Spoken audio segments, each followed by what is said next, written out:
Hey guys, Darren Kelly here, coach of Wise Russian Pods, and welcome back to another episode of our round review series. On today's episode, we will be reviewing round 19, where we saw a lot of carnage, but yeah, it's going to be a very weird week this week because we have to wait for so much news to come through or what's actually happening with some of our very important players. So I did want to spend a bit of time straight away in this video talking about some of those injuries that we need to discuss about some popular players. So let's get straight into it. So on Friday night, we saw the likes of Dawson and Caldwell have a head collision, and both of them come off pretty second best. But in the end of the day, we've been confirmed that Dawson has been concussed, so he is definitely going to be out for next week. So um, I think that's a pretty straightforward one. I think he's pretty much a trade. If you're looking at his results recently and looking at his role, it's pretty damn simple. I think you just jump off with him. Tough matchup this week, even anyway. So he's not going to play, but yeah, I think it's time for him to go. He's been pretty poor, really a lot. And even if looking at his run, I think it's pretty easy one. You just jump off. He's only got one good matchup for the remainder of the year, and it's actually one of the hardest runs to end. So I think it's when you just jump off. I know some people may look at holding him just because he's got a good matchup the week after, but I think in the long run you're probably better off just jumping off there. But still, if you're a Dawson fan, I can see people just holding on to him and having him as a pod for the remainder of the year. I don't think it'll pay off, but it could. There's definitely potential. He is a fantasy beast. Um, the next one was Caldwell. Like I said, he had that head knock, but actually got subbed out fairly quickly. But because that which really caused me a lot of concern. I thought he was done, dusted, and he was looking like a trade this week. But the club's actually come out and said he passed his concussion test, so he's all good. It's more that I think he was a ribs. He got subbed out for. He had a lot of issue with his ribs, so big watch on that for tomorrow's injury report. So we'll have to wait and see what the club's saying there. More than likely, we have to go through a fitness test, and we'll have to go through all those shenanigans again to see if he's going to make it until for the game. When do they play next week? They play, of course, they play the last game of the round, so that could be a bit of a risky one for us, but it gives him plenty of time to get up and ready to go. Oh no, it doesn't. Sorry. What am I looking at? I'm looking at the wrong team. He plays Saturday. Plays middle of Saturday. So that's actually not too bad. I don't know why I was looking at the Crows there. So hopefully he's all good and he keeps playing for us. He was on track for a big one in this game. So nothing wrong with his form. He just needs, play a full game and he'll be fine. So hopefully he's all good there.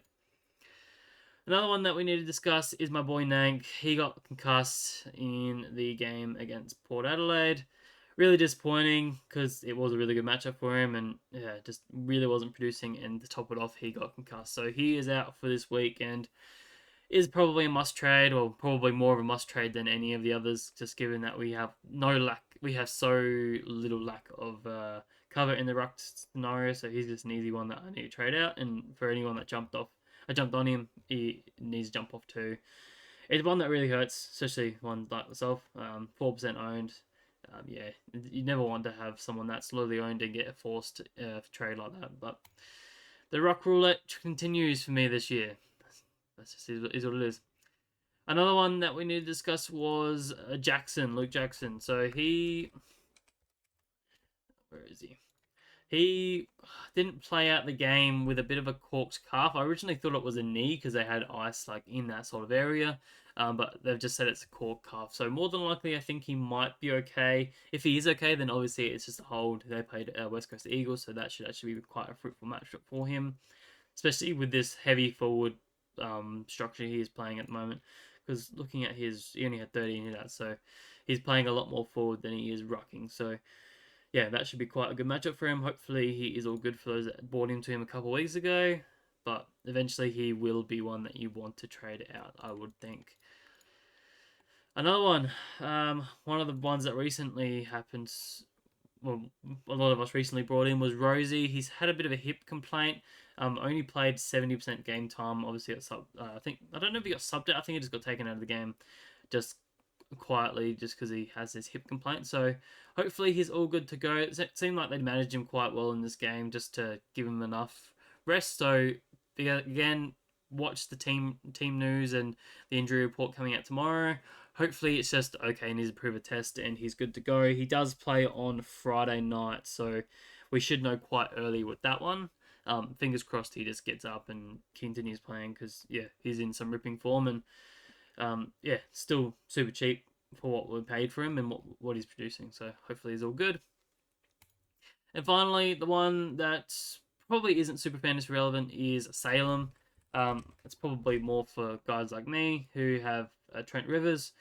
And we saw when Salem went down, Trent Rivers went back to this halfback role, which is not ideal, not what we want to see. So we need to watch an eye on what's happening with him. If he's going to be out for a period of time, that could mean signs to trade out a Rivers because they're going to put him at halfback more than likely. So he had a tight hamstring. So again, watch teams, watch news, see what happens with that. Because it's a tight hamstring, doesn't mean he's actually done it. So maybe it's more of a 1 week thing. Maybe he's just good to go. Just needed a bit of a rest in that second half of the game. So a lot of news going on at the moment and a lot of questions to be answered throughout this week. But hopefully we get all the answers pretty quickly and we can start making our trades very soon. Yeah, I guess that's all the breaking news I had for the injury report. Let's just quickly go through what my team did this week. So I scored the 23-50, no, 23-56, if I did say that quickly. Thought I was on for a pretty good week. Saturday was really good, but then the Sunday sort of just threw a lot of haymakers at me and, yeah, really put up a mediocre score in the end. And round rank of 8,653. Overall jumped up about another 500 spots, so moving in the right direction still, but yeah, not as much as I thought. I thought I was going to be jumping up to about 7,000, but is what it is. A few highlights, I guess, +3, -3. So +3 has to go to Jack Steele. Traded him in this week. If we want to look at those trades, I traded out Nick Dacos and Luke Ryan in the end after taking Billy Dowling's score. Yeah, allowed me to just do more flexible trades, and I'll probably look to do something very similar this week. But yeah, Jack Steele, 133, quietly put up his season high score for the year after not earning him at all. So I liked his run at the start for the remainder of the year, so that's why I picked him. And yeah, glad he put a nice score for me there. But on the flip side, Trent Rivers didn't quite get me the results for the 73, so not great there either. Quite happy I traded these two out in Dacos and Ryan, just given they both scored, 80 mid 80s, so nothing amazing, nothing good. So both probably are trade outs for me this week, and probably ones that people want to be trading out very shortly. Even though Dacos does have Richmond this week, so maybe not this week. But anyways, -3 probably has to go to probably has to go to Nank. Being so unique, it really hurts that he has now been injured and now he's a forced trade for me. It's a very unique situation. So, and the run was so good. The run was very good. The whole reason why I picked him, he was gonna go big, and he just needed to survive. Put 6 games together, but he just couldn't do it for me. Just couldn't do it for me. But it has just been the year for me where I just need to have every ruck, and I'm on my way to achieve that. I've got a long list of rucks I've had. I think this will be my 7th ruck I've had this year. So, yeah, has not been ideal, that's for sure. VCC. So I ended up putting the VC on Tom Green on the Saturday morning. So, 120 from him. Happy with that. Probably was a bit bittersweet though, given that there was 3 players in that game in the Suns and Giants game where Whitfield, Green, and Flanders all went massive, and I got the lowest score of all 3 of them. So a bit unfortunate there, but I still took a 120. Luckily I did because I was rolling into a Nankervis anyway. So goes to show sometimes you're not better off just going for that massive score. Just take the safe 120. It is still a very nice score, and it's not worth running the risk because that would have hurt. Would have been easily over 100 points difference there. So happy with that. I guess we'll quickly discuss some of these players. Whitfield just seems like such a good player. Captain option at the moment. He's just killing it. Even though Suns were one of the hardest matchups for designated kickouts, he just didn't care. Put up 40 disposals, 10 marks, 5 tackles. Absolutely killing it at the moment, and yeah, definitely needs to be one to be considered. Just quickly looking at when he plays next week. He plays Saturday Arvo, so gonna have to be more of a late one to look at, but against Melbourne could be quite fruitful. Martin put up a nice 97, nothing spectacular, just being consistent. Really had pops these big scores, but then back to his 90 ways, so not too concerned there. Really like him this week against St Kilda, so definitely holding him, no concern there for me. John Clark, bit disappointing. I thought he would have done a lot better than this, being that distribution player, but did kick a nice goal, so that bumped his score a little bit, but yeah, overall not great, so still not looking to jump off him. Got West Coast this week, so should be okay there. Logan Evans was actually a saving grace. Put up that 101, so I ended up taking that for the likes of Hayden Young, which was kind of the right move, but kind of not the right move. I could have definitely done Trent Rivers, but I sort of backed in Trent Rivers being the new player. So yeah, only cost me 15 points, so it wasn't too bad. 16 points, sorry. But yeah, he is one I'm definitely looking at even this week. He plays the Friday night, so I'm putting the E on him, and he really determines what my trades are going to be this week. So I'll get into that a little bit later. Trent Rivers, like I said, pretty disappointing for what he did. Hopefully, he goes back into the midfield and continues to dominate like Tom Stewart does at the moment. He is just in that midfield and absolutely waxing at the moment. He is a must-have. If you don't have him, he is the number one trade in target this week. Moving on to the midfield, Bontempelli 95, pretty disappointing after being top of the captains. Same with Zach Butters 88, he was in the top 5. Zachy Merritt was number, I think, 3 or 4. Put up a nice 109.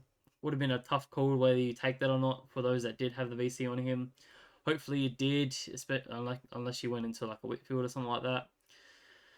Walsh, someone that we need to probably speak about a little bit. Sorry, I'm stumbling on my words. He is starting to run thin on patience for me. He is just not doing very well. Put up a few nice scores against from very easy matchups. So this is back. He's actually played 3 hard matchups, and that's why his scores have resulted in quite poor. He comes up against one more this week against Port Adelaide, and then he goes into an easier one against Collingwood. So could be a bit of a 1 week play if you do move him off. I don't hate it, especially this type of year. If you don't have many other concerns, you've moved off of Hayden Young and Cripps and those other guys. You don't have any injury concerns, and it could be a bit of a 1 week play. You trade him out and maybe trade back in next week. But yeah, you definitely probably want him for these 2 games, I would think, for the end of the season. Tom Green is coming back into some really good form. That's 5 tons in a row, 3 120 pluses. Yeah, really good. Actually, not a good run for the remainder of the season. Only has this game, which is good. Then it's actually really tough for the remainder of the season, and actually could be a trade out target. So, one, if you're looking to trade him in, maybe reconsider. He's actually one that I'm potentially looking at trading out as of next week because he has a very hard run for the remainder of the year with guys Hawthorn, Brisbane, Fremantle, and Bulldogs, who are all orange or red teams. So just something to ponder there, but he does come up against Melbourne this week, who are a very light green there. Jack Steele, I spoke about him quite a bit last week, and he was one of the main trading targets for me. Great run still to come if I look at that.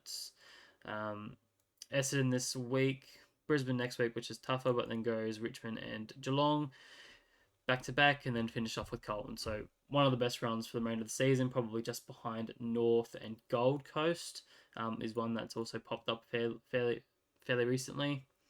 Even Brisbane's up there as well, so Dunkley could be a massive target if you don't have him.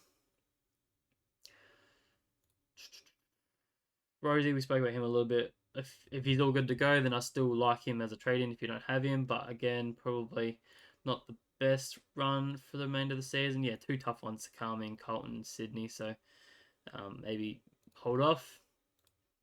Sarong bounced back, which was nice to see with the 123.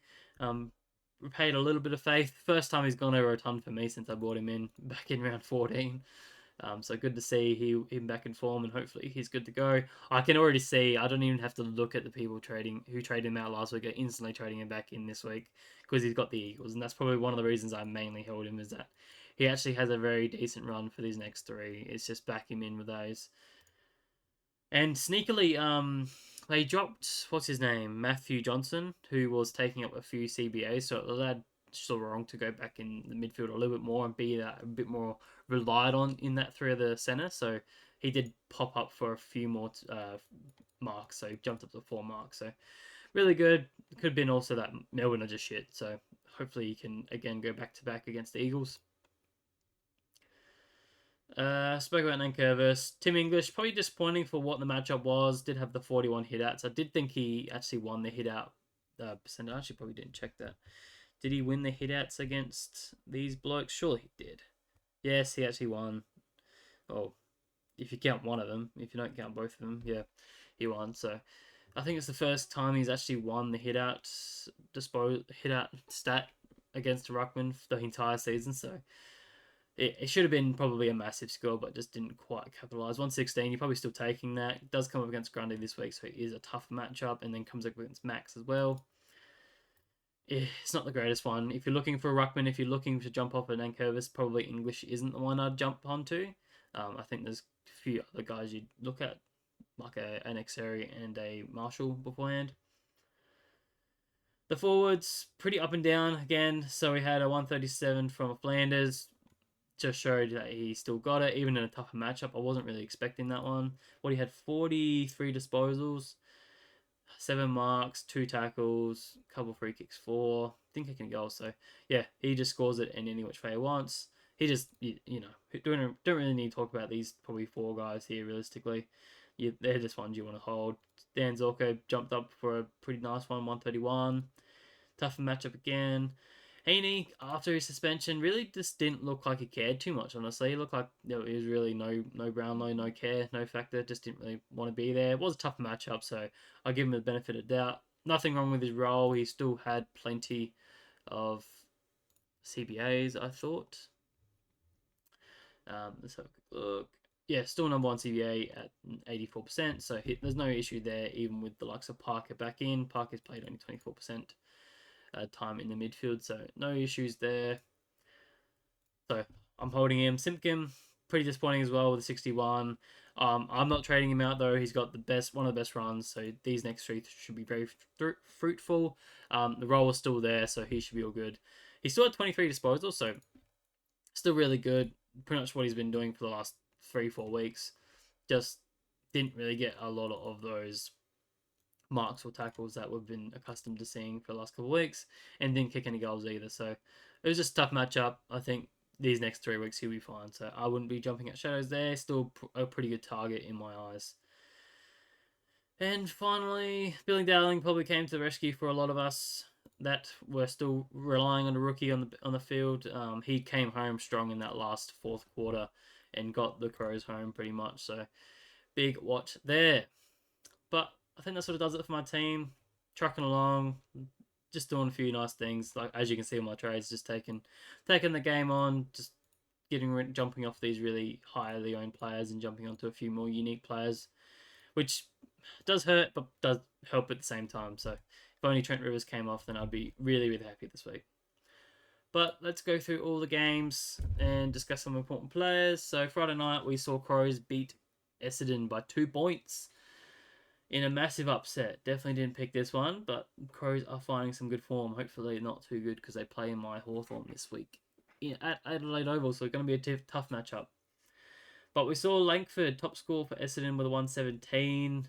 He's been very up and down. I've already had a look at him. He's probably one I wouldn't trust with trading in as a forward option. I know people have asked about him a little bit, but I just don't think I could do it. Zachy Merritt put up 30 disposals, 1 mark, and 5 tackles. Did get a little bit of attention from like a Berry as such. Just, didn't really allow him to get too many marks. So it could have been a lot bigger, but you're taking a 109 every day of the week from him. Nicky Martin, 97, happy with that. No issues there. Not really looking at any of these next 3 with a Durham, a Gresham, or a Redmond. Probably one to just monitor because they did drop Heppel, so be a bit of interesting to see if Heppel comes back. Does it then open more space for someone else, or etc.? Does it just give these guys more points in the back line? So something to monitor there.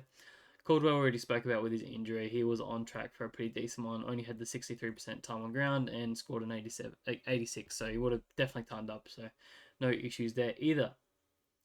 But I think that sort of does it in that one. Ridley put up an 84, so again, up and down. Did look dominant in that game. I think he's definitely better in Supercoach because he took a lot of intercept possessions, just wasn't accumulating as we sort of want in fantasy.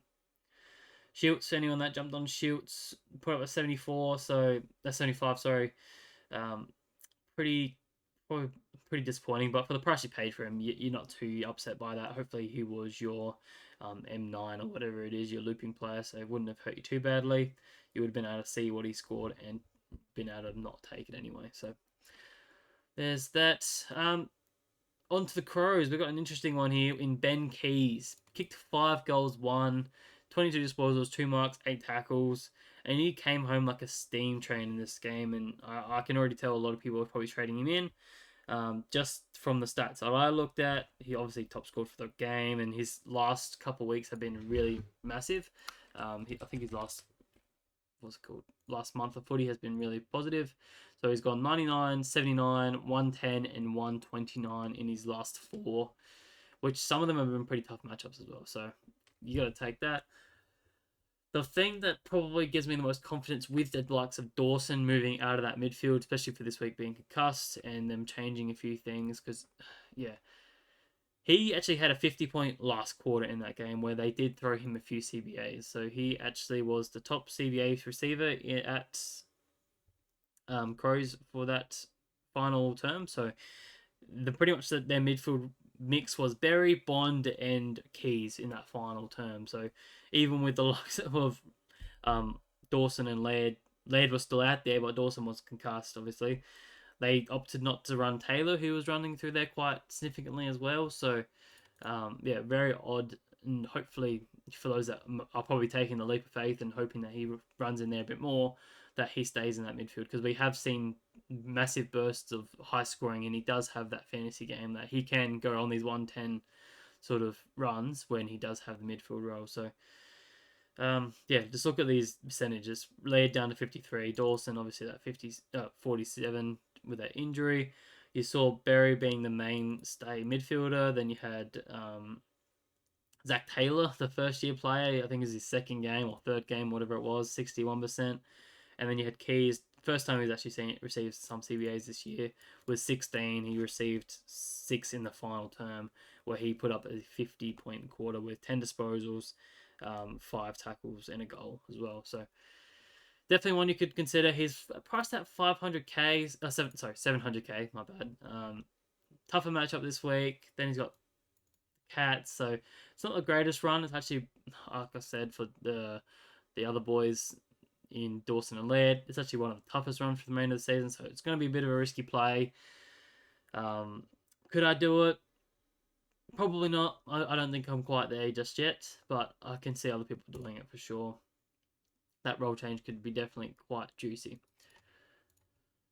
To move on from that, Laird put up a 97. Just been sort of meh.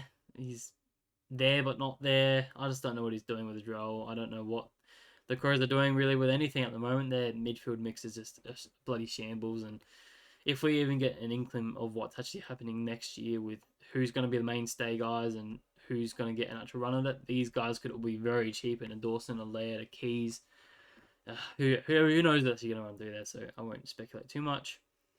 Unfortunately, you do have to trade Dawson. Like I said, I think you probably could hold him because we know it's going to be a 1 weeker, but it's only really if you have other concerns or other injury priorities. Yeah, so is what it is. Zach Taylor, for anyone that had him or traded him in, probably had him as an emergency with a 78. If you're running a rookie on field, then you probably would have taken that. I personally would have taken that. Looks pretty good as well. He's running in the midfield, so he should continue to get some decent scores. Same with Dowling. He should be pretty decent, but does play the final game of the round next week, so you probably can't have a look at him. You would have to purely rely on him this week. And I think that sort of does it for this game. Let's move on to the next game.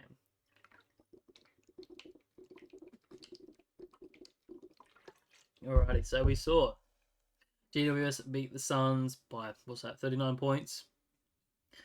We saw Whitfield go 145 with 40 disposals. Tom Green with a 120. yeah, no real comment there. They're both killing it and both are really good players to have at the moment. Like I said, Tom Green does have a tough run to finish off the season, so if you don't have him, maybe take that into consideration that you probably don't need him as such. So I think you can probably go a more unique player and go against him to finish off the year.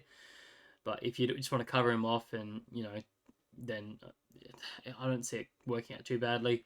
I just don't think we'll see a lot of these 120 scores with these tougher matchups. I still think he can be good, just not probably as good as he has been. Peatling finally got a decent run at it with 76% time on ground and put up an 86. So that's just what we know he can do when he does get a good run at it. Just he doesn't get enough run at it when he because he's always a sub. So one probably just on my backlist, just having a quick look at, if he does actually get a permanent side in the 22, could be quite cheap for what he does. And again, probably no one else we really need to talk about here. No one else of pure relevance. I know. Where's Toby Green? Toby Green put up a 58. Pretty disappointing for anyone that had him. Yeah. What can you do? On to the next game where we had Flanders go 137, 43 disposals, and was clear the best midfielder of their group. So if you don't have him, I think he is a must-have. I'd be surprised if you don't have him, but yeah, his run is coming up is very juicy, and potentially even looking at the likes of Noah Anderson as well. They all could go very big. I know Noah Anderson's not the most consistent player, but with the run he has, it's definitely one you could probably take the punt on for the remainder of the season. I'll have a quick look at that now. He goes easily the best run for the remainder of the season. Maybe next week he goes got West Coast Eagles, Essendon, Melbourne, and Richmond. So two very bright green matchups and two green matchups. So yeah, maybe not this week with the likes of Brisbane Lions, but definitely from next week could be one you could roll out for the remainder of the season. Oops, adverts showing up. Besides that, yeah, who are we really looking at? I don't think we're really focusing on too much. Sexton's just a no-go. If you have him still, get rid of him. 48, played a bit more forward than what we'd like.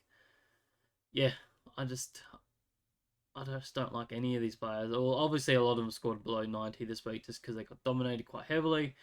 But looking at their next couple of weeks, they play at home this week, play at Optus the week after, play at Marvel the week after that, then play home, and then play away. So only 2 home games the rest of the season, so maybe you could put up a decent ceiling score. I don't mind Anderson, just yeah, need to have a bit more consistency away from home, unfortunately, which we're just not getting at this point in time. Moving on to the Saints and West Coast. We have Membry that top scored for the game with 154. Absolutely killed it with 23 disposals, 10 marks, 7 tackles, and 5 goals. So was a massive day for him. I personally haven't looked at what his scores have been of lately, just because I don't think it's worth considering. He is priced at 466k. He did put up a 16 last week, or a 37, so 38 and a 36 the week prior in full game times as well. So definitely a flash in the pan for me, and definitely one I wouldn't be jumping on. I don't think there was any role changes there for me. I think it was just a massive field aid for those forwards. We even seen a Mason Wood go massive as well, which probably leads into the next person. No, not quite. Top Jack Steele was pretty good, 133. If you don't have him, then I'd highly recommend him. He's got a good run for the remainder of the season and has some really good form. Looks running freely, so I like that. Marshall is another ruckman you could jump on if you needed a ruckman. He's putting up some very decent scores with a 118. Sinclair backed up a tougher matchup, I would have thought, for a backman, but I think he played a lot more CBAs. Oh, sorry, guys. A lot of adverts now. Let's have a quick look at that. Sinclair played 50% CBA, so not terrible. Looked like they mainly ran with Zach Jones and Steele, with a mixture of Clark, Sinclair, and a few others in there. Even Wangani Malera got a run in there with a few times, so a bit unusual. Really just looking for that next midfielder. Mason Wood, like I said, had a pretty big day with 3 goals, 4. Could have been massive for those that did trade him in, but 106, you would have liked a bit more from 19 disposals, 9 marks, and 1 tackle. Could have had a bag, so yeah. Don't mind him as a trade in. Like I said, runner's good. Would just like to see a bit more of a ceiling score with that many set shots, and not going to rely on 3 goals every week, so something to monitor. Besides that, Wangani Milera, anyone that still has him, scored a nice ton. Besides that, no one really that we need to talk about here. Again, and then on to the West Coast, no one really talked about at all. I know Jane Hunt went 120, my boy from last year, had a pretty good game, but you're not looking at it, unfortunately. Yeah, just keep stuff in your black book for next year. There's a lot of cheap players that you can look at.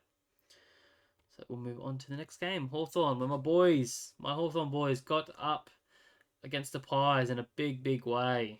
Went 66 points at the MCG. Pies look like in some strife. So their boy, Jack Ginnivan, top scored with a 122. 31 disposals, 5 marks, and 5 tackles. Now, I don't think it's one you could consider, but he quietly has been quite a good pick for the majority of the year, honestly. I think he started at what, 400k ish? Yeah, he's gone up nearly 300k for the season. He is absolutely just smoking it. So he would have been about 410k, averaging 75. Had a few ceiling scores, 101, 122, a couple of 90s in there, a couple of 80s. So been pretty consistent around that range. But yeah, been one I wouldn't look at honestly this week. But yeah, just wanted to mention him, how good he's been going. Got to stop switching. Besides that, a few more relevant players. Sicily went 104, one to maybe consider for next year because he will be quite cheap.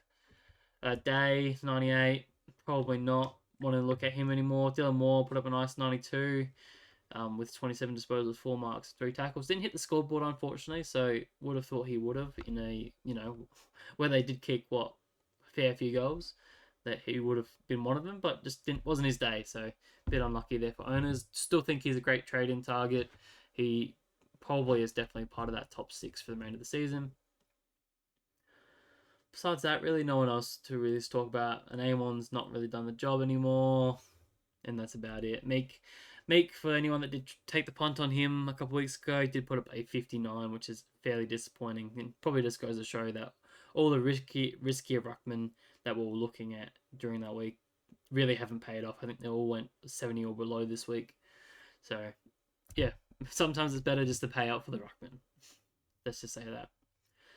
Onto the Pies, Dick Dacos. Darcy Cameron went 112, but no one was really looking at him. I guess he could be a bit of a smoky if you're really wanting to look at a ruckman for the remainder of the season. I probably couldn't, but what does he run? Go? Oh, it's tough. It is extremely tough. -7. I don't think I've seen a number that low in a while. I guess that's a -8, but yeah, maybe one I'm not looking at. Definitely one I'm not looking at. There we go. Dacos, 87. Didn't really cop much of a tag, obviously, after all the Finn talk last week. Finn ended up being the sub and then didn't even go to him at all. So it was just purely that he played himself into form and they preferred him to be the sub. So no one really went to Dacos. I think Nash stood next to him most of the day, and Hawks just dominated and didn't allow him to have any disposals. Did kick a goal to save his score pretty late in the third, I think. So still one I'd personally look to trade at if you can, because he does have a fair few tags coming his way. But this week he should be alright, I think. Cripps again features in my top 5 for trade out targets. His role is shocking and he's just not scoring at all. So one I'd look to jump off fairly quickly if you haven't already. Besides that, we're really not looking at anyone here. Kruger got injured if you had him on your bench, so he's one you could trade out. I think he's 450 odd K, so jump off him if you can. But yeah, that'll sort of do it to that game. Let's move on to the next one. So we're coming to more of the fantasy-friendly games where we had the Bulldogs beat Geelong by 50 odd points there, and a bit of a massive upset, especially at home, which is pretty amazing. But Stump Stewart did it again. I think that's 4 tons on a row now.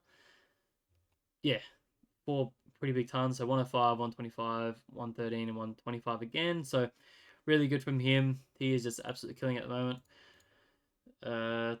So again, must trade in there. Sam de Koning is someone quietly I'm looking at with who hopefully gets forward the ruck status next year. Definitely will be one of the cheaper ruckmen to go with. Hopefully that's the way they continue to go because he is rucking quite well. So provides a bit different dynamic. Mana, if you don't have him already, could definitely provide a fair bit of looping options for you, especially this week. He plays the second game of the round on the Saturday morning or Saturday evening, whatever you call it. Saturday hour, sorry.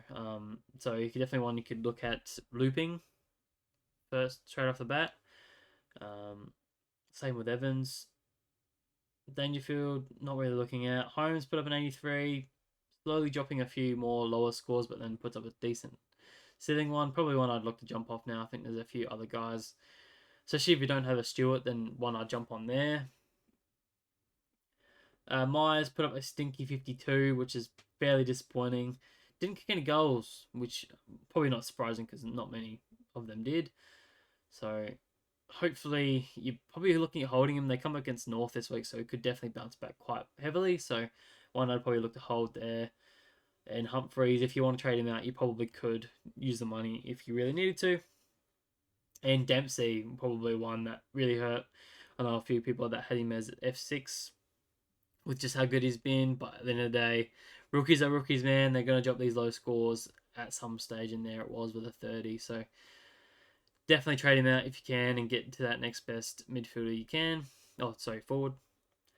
Onto the Bulldogs, we saw Treloar come back in massive fashion where he kicked 31 disposals, 6 marks, 8 tackles, and kicked 3 bags. Three goals, not 3 bags, and had a 149, and is one you definitely need to trade in very shortly. He is very lowly owned, doesn't have the best run, but I really consider him now to be part of that top 3 where you've got Errol Goulden, Josh Dunkley, and now I got Treloar sitting there as well. He has just been super consistent. I don't think he's dropped below like 80 all year. Like, it's kind of phenomenal what he's been doing, averaging over 120, 110, sorry. Yeah, and his lowest score of the year has been an 83. He has dropped an 84 and an 87. That's the lowest score he's had all year.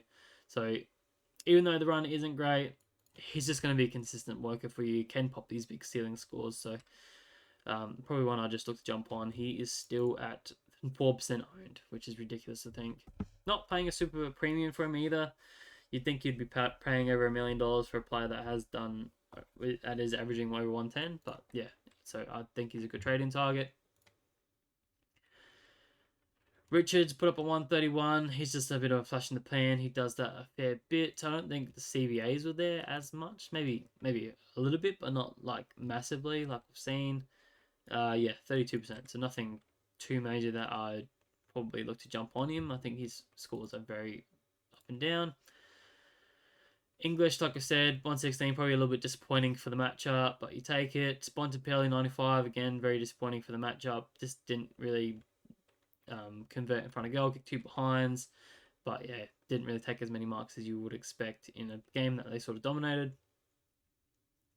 Besides that, anyone that still had a Freya put up a nice 71, but I think most people would have moved him on mine now, given that he was a sub a couple weeks ago. But yeah, that sort of does it this game. So yeah, really just targeting, Treloar and Tom Stewart in this game, I think. And there is a world that Mana is probably still one you could trade in this week if you don't have him. If you're really looking for a F6 alternative, it gives you that looping option with a Dowling as such. So he comes into my trades this week. And still Myers, I still like him as a trade in, given that his run is pretty good and he should kick a few goals for the run home.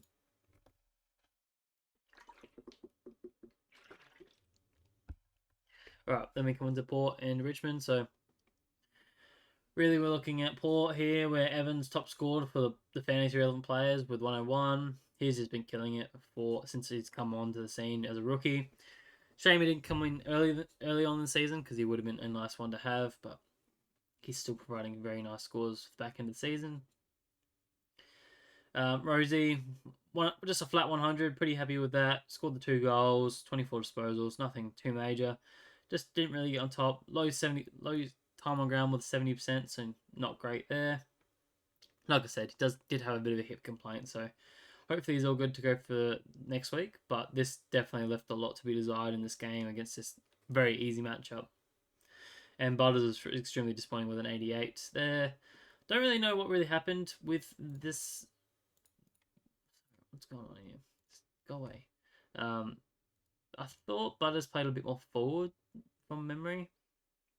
Didn't actually watch this game. No, Butters played 81%. My bad. Yeah, just didn't really seem to get much of the ball, which was very odd. I don't know. It didn't think he got much attention.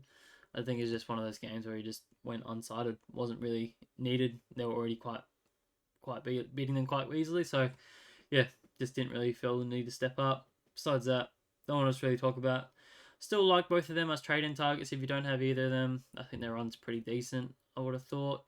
Price is not too bad either. Both 850 and 900. So they come up against two tough ones actually next two in Carlton and the Swans, and then a couple of easy ones to finish off the year.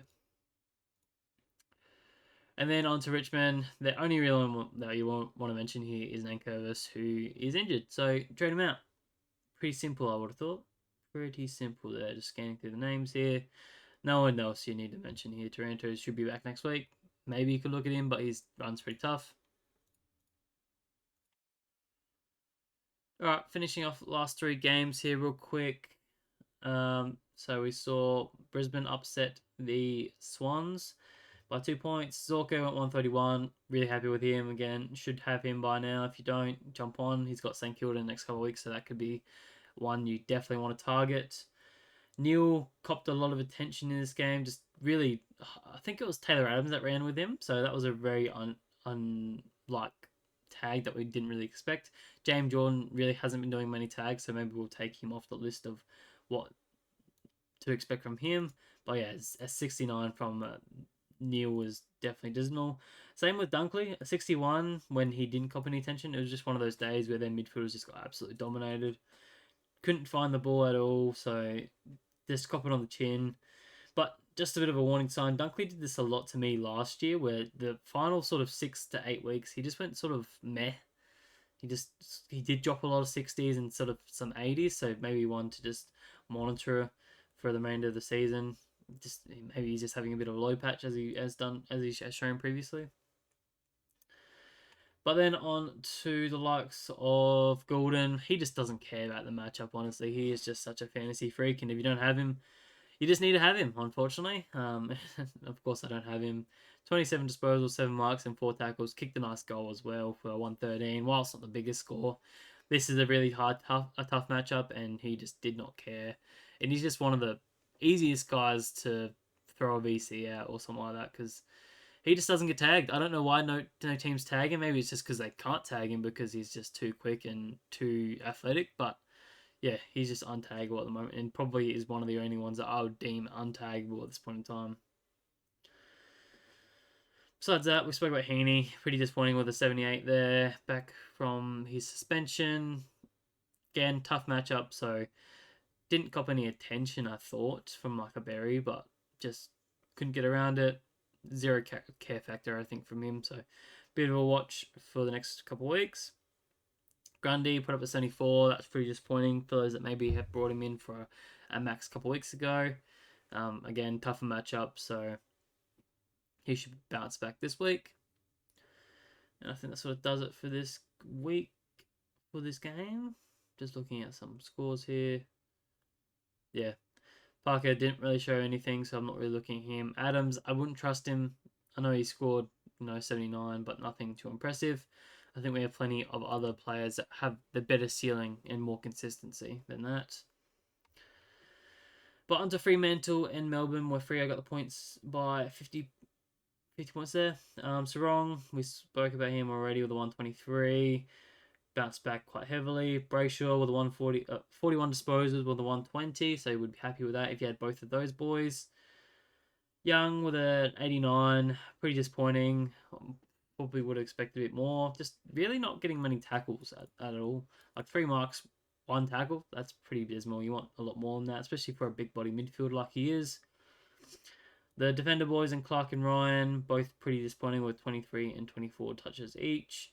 Both in the 80, mid 80s, so nothing too special. Probably there is probably a question there you probably need to move on both of them. I'm probably a bit more bullish that Clark continues to have a higher floor than what a Ryan does, so I'm looking to hold a Ryan. But in saying that, I don't know if the run's any good either. Have a quick look. Pretty tough for the remainder of this year. No good green, green matchups for the remainder of the year. So probably a sign to just jump off both of them if you can. These bloody ads are annoying the shit out of me. Besides that, really, no one else to talk about. But these Young and Ryan highly feature in my trade out targets this week, as they were last week. Strong sort of saved himself a little bit. On to Melbourne. Really only talking about Trent Rivers, 73. Was still up there for his team in terms of score. Just, yeah, they got heavily dominated. So probably be a bit of a sign that shouldn't have traded him in, given he does have a tough matchup to come for the next 3-4 weeks or so. So went against all my instincts to trade him in. Just thought I liked what he was doing. And yeah, it was a bit unfortunate that he got moved out of that role in the second half. Could have saved it quite easily. Besides that, Oliver, Salem, Thelstrup can all go. All terrible, really. Thelstrup only probably 16 before he was subbed out. I think it was all tactical, which was very strange. I don't think he touched it for the second quarter and didn't touch it for most of the third quarter, so they just subbed him out. So his cash generation's done, so look, jump off him if you can. And finally, on to the last game. Probably a bit of a shorter episode this week. Only 45 minutes, and we're nearly done. And we saw Carlton comfortably defeat North there at, I think it was Marvel. Kerno went pretty big with a 1-on-1. Nothing too major with 4 goals too. Probably not looking at it. Would want to see at least a 120 from 4 goals. Cripps put up a nice 99, being very consistent. Walsh put up a 90. Again, pretty disappointing for what you would have expected. Just not getting many marks again. Just has these low games. Again, tough matchup. So hopefully he bounces back. But he does have Port Adelaide this week. So not the easiest matchup. Newman, for anyone that was trading him in, put up a 74. That's just what you get from Newman. You get like a 130 one week and a 70 the next week. Just super inconsistent. Just needs to find the consistency. And what consistency I would like to see is if he took kick-ins. If he took kick-ins, then I would absolutely be all over him. Because that just adds an extra, 20 points probably to his floor score. But just he doesn't do that. And sometimes the ball just goes over his head and doesn't touch it anywhere. Doesn't get anywhere near it. So, yeah. Tom de Koning was another one that probably should have mentioned in the injury reports that he is done for the season. I think he's definitely done for the home and away season. So if you traded him in a couple of weeks ago, he is now done. I think so. He's one you have to trade as well. One I did miss in the breaking news. So yeah, that probably changes a few things with matchups coming because that means Petnet comes in. So the likes of who has Petnet next? I think it was. Oh, never mind. That's sweet. So that's not too much of a concern this week. But even just something to monitor for the next couple of weeks. Obviously, Pitman is a tougher matchup than what a TDK was. So yeah, something to monitor. Besides that, on to the last team in North Melbourne. Sheasel, I don't know, man. This guy just annoys the shit out of me. 35 disposals, 7 marks, 4 tackles, 2 goals, 134. In a game that I was fairly confident that they would get tagged in, but then I forgot they're North Melbourne. They're the shittest team in this comp, so no one tags them. No one's going to tag them because they're comfortably going to beat them. So if you don't have Sheasel, I've backflipped on what I've said a couple weeks ago where he's probably a trade-out target, but now he's probably a trade-in target because his run is one of the best, like Simpkins, like I said. And yeah, he's one I'd have to probably trade in the next couple of weeks, if not this week. Just not sure how I'm going to do it. Just, yeah. He's obviously easily one of the easiest tag targets. Just, I don't know why they don't do it, just because they're shit. And yeah, they don't need to. So yeah, something you need to consider when you're looking at tag targets for good teams versus shit teams. So yeah. that frustrated me a little bit on the weekend. I thought it was pretty much guaranteed to be a lower score from him. But besides that, we saw Cherry with a 124. Pretty happy with that. You'd be if you were an owner. He's been so good all year.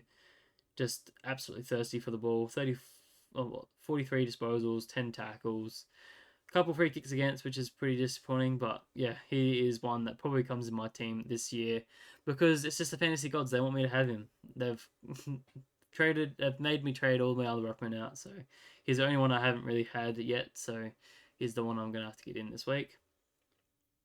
Besides that, McKercher put up an 86, probably a little bit lower than what I would have expected, but good to see he got through and actually played with a bit of concern last week. Simpkin with that 61, pretty disappointing, but I think he bounces back. Like I said, had plenty of disposals, just didn't quite get the other part of this game correct, so I think he'd be fine. And a Fisher, if you were one of those unlucky people that held him through, he needs to go, got subbed out for no good reason, just because they wanted to, so yeah, pretty disappointing there. So that is all the games. We'll quickly just sort of summarize what I think we need to do this week. So trade outs, pretty simple. Trade out those injured players. So keep an eye on news this week. So keep an eye on Dawson, Nank, Tom De Koning, and Jackson, and Rosie, and a few others, Caldwell as well. So I think the easiest ones you want to trade out are Dawson and Nank and Tom De Koning. I think those are all three pretty much confirmed out. Probably trading out a De Koning first, given that he is a long-term trade out, whereas a Dawson and an Anchor only 1 week. So just I doubt anyone's in that scenario where they maybe have all three, but there's probably will be maybe have 2 of them. Number 2, I had Fisher. If you have a Fisher, I think he needs to go. He is definitely not in favor of that team, so he is one that needs to go. He has a lot of money on his head, and while the run is good, he is just not playing, so he's not doesn't have the same role, unfortunately. I still think he played in the back half, just didn't really do much of what we sort of expected in his return. So that's number 2. Number 3, I still had Jack Crisp as one that needs to go. Heavily dropping in coin, 69 and 69 and 75 the last 2 weeks. So I'd trade him out. Probably not a super one. It's also saying that he does have Richmond this week. So if you have other concerns, then maybe you can look at doing that. But I'd still, even with that matchup, I don't think you're going to get a big ceiling score from him. So he's there. Number 4, I've thrown Ryan and Clark together in this, just given that both are pretty shocking. Back-to-back 80s from Young there. Hasn't gone above 100 in a while. While Ryan is also very similar. 67 and an 85. Just doesn't look like he wants to get the hand in his ball at all, and I didn't really seem to make much of a difference with having Pierce in the side. So I'd trade out both if you can. And finally, jumping off those players that have tags or bad runs to come. So I've thrown in Dacos in there, who does have a fair few tags to come. But again, like I said, I don't know if he cops a tag this week. He should be okay. So one to maybe consider next week. But in terms of trade-ins, I've sort of broken it up into position status now, just because there are so many players you want to consider. So as a defender, I think Tom Stewart is clearly number 1. He is just absolutely killing it the last month. New role, just has the most friendly sort of game style ever, where he just floats in the back half as well and takes plenty of marks. So like him. And besides that, if you don't have a Sheasel, I think is one you absolutely need for the next month or so. His next 3 are really juicy, so jump on him if you are like me and don't have him. But as midfielder, I think it's time to jump on Trelaw, take the risk, even though he doesn't have a good run at all. I just put him in that sort of top 3 of that category where he just does not cop any attention, is super consistent, and yeah, we've been purely underrating him all year, where he's just been absolutely killing it. So yeah, trade him in. And if you want to save a bit more coin, I think Jack Steele's still one that you could definitely jump on. Definitely back in form. Good run to come for the finish the end of the season. So he is one you could definitely jump on there. If you're looking for a ruckman with those two guys going out in a Jackson and in a Nank, a Jackson, or a TDK, then I think you got two options to go to. Which is Cherry and Marshall. If if you don't have one, get the other. I think they're pretty easy. I'm not looking at it in English, so I think I have Cherry above a Marshall, just given the run. Looking at both of them, I think it's definitely a Cherry over a Marshall. I'll have a quick look at that.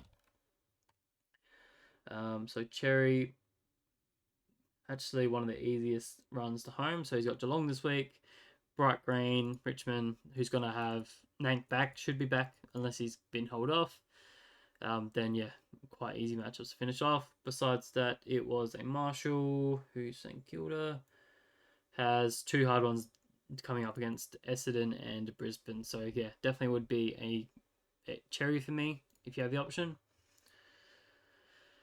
But if you're looking for a forward, I still have Moore as the number one. I think he's going to give you the most consistency in that role. Even though he didn't kick any goals this week, he still put up 27 disposals and could put up a 92. So goes to show, I think he has the highest ceiling, even though he still can potentially drop a 70. I think he's probably one of the more safer guys in there. Besides that, you could probably take a punt on a Keys if you really wanted to there as well. But that sort of does it for the main trade and trade at targets. So we'll finish off quickly with what my trades are looking like this week, and then I'll let you guys to it, and I'll talk to you guys next time. Come on. Alright, so one trade's already locked in, which is Tobin and Curvis to Cherry. I can't see this changing at all. Nankervis needs to go, and I need a new ruckman, so we get Nank, I guess. No, sorry, we get Cherry, which is just funny. I think it's so funny that I've pretty much gone through every ruckman. I think this is my 7th ruckman for the season. I had Marshall, I had Gorn, I had Nank, I had Grundy, I didn't have Jackson. Who else did I have? I had a Sweet as well. So yeah, had a fair few of these ruckmen, and goes to show you do not want to be messing around with your ruck setup too much because it just destroys your season very quickly. But live and you learn. It is what it is. So, what else am I doing with my trades? So I've got 2 trades already set up with what I want to do. So depending on what the likes of Evan does. So I'm going to watch what Evan does on Friday night. If he does well, then I'll probably looking at trading at Hayden Young and obviously looping him on, whether that's a pink or a shot maker. One of them will come on field for me, and that will allow me to buy a forward, so I can then put a forward in there, which will probably be more than likely a more. So that will look like this. So moving him there, putting pink in there, and then that will bring in Dylan Moore. So that will be my trades. Otherwise, if a Evans doesn't go well and I need to hold Young in the back line, so saying Evans goes, sub 70 sort of thing, I'll back in Young to do better than that. And I will trade a Tholstrup to a Manor, and then I'll loop between a Manor and a Dowling for my final rookie on field, which is ridiculous to say that I still have a rookie on field, but it's just part of the world we're in at the moment. Just a lot of carnage, and we can't seem to finish off the team, but still having some lottery trades in the time. So that's what my team's doing. Hopefully it gives you some idea of what I still think should be going on. Hopefully you guys are killing. Hopefully you guys are competing for hats and cars and up there, and still having a lot of fun. There's plenty of good matchups and league competitions to go on from here. So only 5 weeks left to go. So yeah. Alright guys, I'll leave you guys to it. Please leave a like, subscribe, tell your mates. Hopefully we can get to 750 subscribers by the end of the season. For those that probably stick around, I am looking to sort of change up my content a little bit. Probably wanting to release a few more videos. Break these sort of videos up into probably 2 or 3.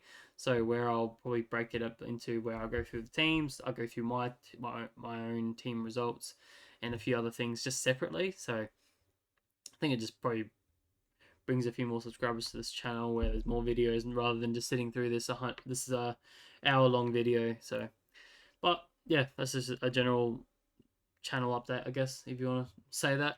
But yeah, we'll look at seeing what that's going to do towards the back end of the season. Enough rambling for me. Have a good one, guys. I will catch you guys on Thursday. Bye.